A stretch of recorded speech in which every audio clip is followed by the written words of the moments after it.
नमस्कार। देश दुनिया वेब में आपका स्वागत है। आज शनिवार है, दिनांक 14 अक्टूबर 2023, आश्विन कृष्ण पक्ष अमावस्या तिथि। व्रत की बात करें तो आज स्नान दान की अमावस्या तथा पितृ विसर्जन है। अगर आपके पास अखबार पढ़ने का समय नहीं है तथा और कोई अन्य काम है तो आपको यह हमारा न्यूज़ बुलेटिन अवश्य सुनना चाहिए। आप अन्य कार्य करते हुए भी इसे सुन सकते हैं। प्रस्तुत है झारखंड की खबरें। राज्यपाल सह कुलाधिपति सीपी राधाकृष्णन ने विनोद बिहारी महतो कोयलांचल विश्वविद्यालय BBMKU धनबाद के कुलपति प्रोफेसर सुखदेव भोई को कुलपति के पद से पदमुक्त कर दिया है। उन्होंने शुक्रवार को इसे लेकर आदेश दिया। भोई के विरुद्ध अनियमितता पर कई शिकायतें राजभवन को मिली थी। झारखंड हाईकोर्ट के चीफ जस्टिस संजय कुमार मिश्रा व जस्टिस आनंद सेन की खंडपीठ में ईडी के समन के खिलाफ मुख्यमंत्री हेमंत सोरेन की याचिका पर शुक्रवार को सुनवाई हुई। सुनवाई के बाद अदालत ने राहत देने से इनकार करते हुए उनकी याचिका खारिज कर दी। अदालत ने हेमंत सोरेन की याचिका को सुनवाई के योग्य नहीं माना। अदालत ने कहा कि याचिका अप्रासंगिक हो चुकी है, इसे खारिज किया जाता है। ईडी ने हेमंत सोरेन को पूछताछ के लिए 5 बार समन जारी किया था, लेकिन वह एक बार भी उपस्थित नहीं हुए। उन्होंने ईडी के समन को अवैध बताते हुए अदालत से इसे रद्द करने का आग्रह किया था। ACB यानी एंटी करप्शन ब्यूरो की टीम ने शुक्रवार को जिला शिक्षा अधीक्षक DSC के क्लर्क मिथिलेश कुमार गौतम को 20,000 रुपये घूस लेते गिरफ्तार किया। वह सेवानिवृत्त शिक्षक के पावना समेत अन्य मामलों को निपटाने के एवज में पैसे ले रहा था। मुख्यमंत्री हेमंत सोरेन ने शुक्रवार को झारखंड मंत्रालय में दुर्गा पूजा समेत अन्य त्योहारों के मद्देनज़र राज्य की कानून व्यवस्था की समीक्षा की। उन्होंने सभी जिलों के उपायुक्त और पुलिस अधीक्षक को निर्देश दिया कि सभी त्योहार शांतिपूर्वक संपन्न कराएं। कहीं भी किसी भी प्रकार की हिंसा और उपद्रव की घटना नहीं हो, इसे सुनिश्चित करें। CM ने अफसरों को निर्देश दिया कि सभी प्रशासनिक तैयारी समय पर कर लें ताकि किसी भी प्रकार की अनहोनी की गुंजाइश नहीं बचे। CM के साथ बैठक में राज्य वरीय अधिकारियों समेत सभी जिले के उपायुक्त और पुलिस अधीक्षक भी वीडियो कॉन्फ्रेंसिंग के माध्यम से जुड़े।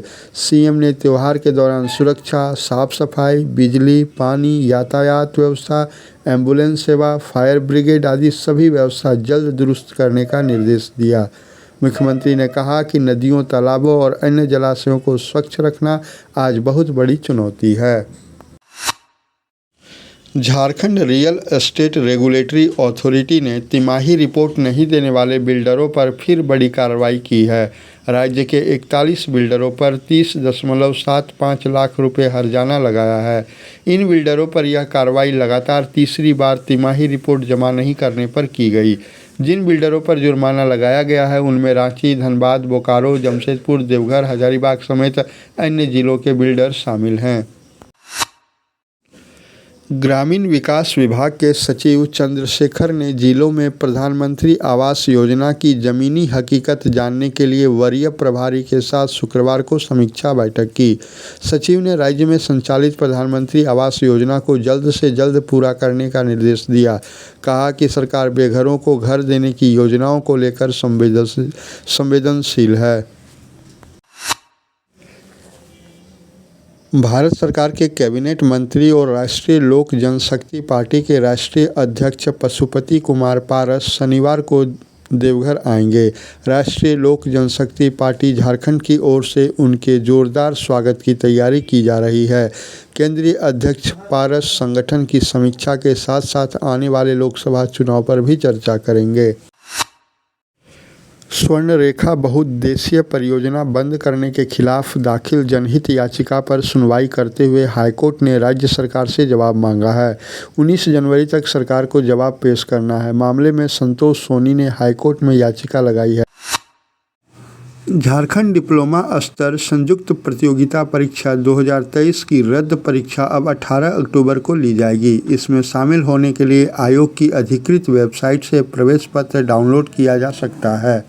प्रवेश पत्र उन्हीं अभ्यर्थियों को निर्गत किया गया है जो शिवा इन्फोटेक रांची केंद्र पर 28 सितंबर को 2 पालियों में संपन्न परीक्षा में शामिल हुए थे। जेपीएससी के परीक्षा नियंत्रक की ओर से सूचना जारी की गई है। रिम्स में सीनियर रेजिडेंट की नियुक्ति प्रक्रिया शुरू हो गई है। इसके लिए साक्षात्कार लिया जा रहा है। विभिन्न विभागों के लिए 100 पदों पर सीनियर रेजिडेंट की नियुक्ति प्रक्रिया चल रही है। शुक्रवार को भी कई विभागों में साक्षात्कार लिया गया। 16 अक्टूबर से झारखंड के बालू घाटों से बालू की निकासी पर लगी रोक हट जाएगी, लेकिन अब भी राज्य के ज़्यादातर बालू घाटों का टेंडर नहीं हो पाया है। नेशनल ग्रीन ट्रिब्यूनल यानी एनजीटी की ओर से हर साल मानसून के दौरान 10 जून से 15 अक्टूबर तक बालू के उठाव पर रोक लागू रहती है। हालांकि इस दौरान भी राज्य के कई बालू घाटों से अवैध तरीके से बालू की निकासी होती रही है। राज्य में 435 बालू घाट हैं। इनमें से अब तक केवल 28 घाटों का टेंडर हो पाया है। झारखंड से दक्षिण पश्चिम मानसून की विदाई हो गई। झारखंड में मानसून 19 जून को प्रवेश किया था। अब राज्य में इस वर्ष मानसून की बारिश नहीं होगी। मौसम शुष्क रहेगा। अब स्थानीय कारकों से ही बारिश होगी। मानसून के लौटने के साथ ही मौसम में बदलाव के संकेत मिलने लगे हैं।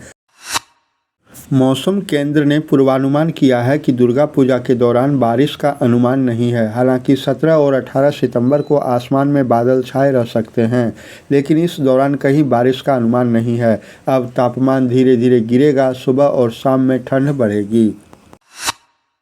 डॉक्टर श्यामा प्रसाद मुखर्जी विश्वविद्यालय में एमसीए में नामांकन के लिए प्रवेश परीक्षा 15 अक्टूबर को ली जाएगी। परीक्षा 11 से 12 बजे तक न्यू एकेडमिक बिल्डिंग में होगी। विद्यार्थियों को अपने साथ एक पहचान पत्र और पूर्ण रूप से भरा हुआ आवेदन पत्र लाना होगा। साथ ही सभी प्रमाण पत्र भी लाना है। वहीं प्रवेश परीक्षा का रिजल्ट कुछ समय में जारी कर दिया जाएगा। जगन्नाथ नगर कॉलेज में बीबीए और बीसीए में इसी सत्र 2023 से 26 से नामांकन की प्रक्रिया शुरू हो जाएगी। दोनों विषयों में 60-60 सीटें हैं। नामांकन की प्रक्रिया ऑफलाइन होगी। इच्छुक उम्मीदवार जो इंटरमीडिएट में 45% अंकों के साथ उत्तीर्ण हैं वो नामांकन ले सकते हैं। कलश स्थापना के साथ ही शारदीय नवरात्र कल से शुरू हो जाएगा। इसे लेकर श्रद्धालुओं में भारी उत्साह है। 15 अक्टूबर को कलश स्थापित कर मां दुर्गा के प्रथम स्वरूप शैलपुत्री की आराधना की जाएगी। पूजा को लेकर पंडाल व मूर्ति निर्माण का कार्य अंतिम चरण में है। जगह जगह आकर्षक व भव्य पंडाल का निर्माण किया जा रहा है। अल्पसंख्यक आयोग के सदस्य धन्य कुमार जिनेपा गुंडे 17 अक्टूबर को गिरिडीह आएंगे और पारसनाथ पर्वत जाकर जैन समाज के धार्मिक नेताओं से बातचीत करेंगे।